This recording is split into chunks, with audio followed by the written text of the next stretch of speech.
Good morning friends.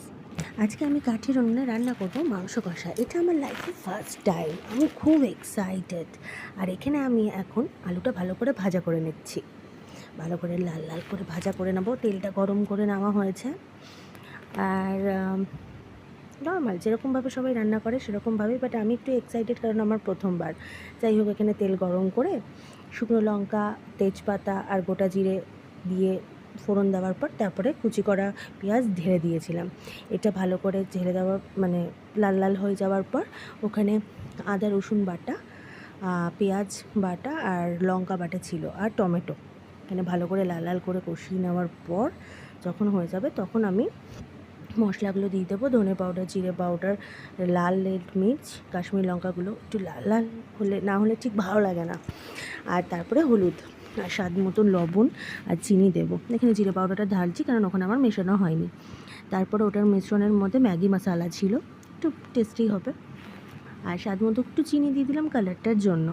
আর এটা নুন দিলাম আমি। একটু ভালো করে কষাবো যতক্ষণ না তেল ছাড়বে।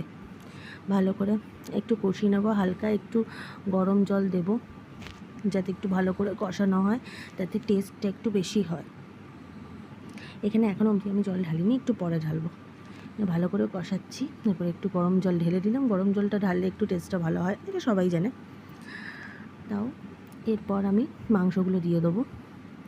এখানে কোনো ম্যারিনেট করে রাখা হয়নি কারণ আমি অনেক তাড়াতাড়ি করছিলাম, অনেক দেরিতে এসছে মাংস, তাই জন্য ভাবলাম একটু তাড়াতাড়ি করে আমি রান্না করি, তাই জন্য ম্যারিনেট করে রাখা হয়নি। শুধু ধুইয়ে ব্যাস ওটা কষানোর মধ্যে দিয়ে দিয়েছি মাংসটা।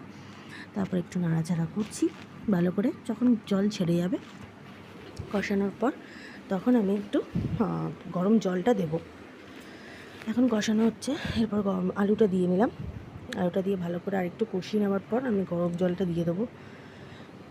গরম জলটা দিলে অনেকে খাবে রুটি দিয়ে, ভাত দিয়ে, তো ভালো লাগবে। তো আমার রেডি হয়ে গেছে। ওপর থেকে গরম মশলা আর ধনে পাউডার, ধনে পাতা ওটা দিয়ে দিলাম।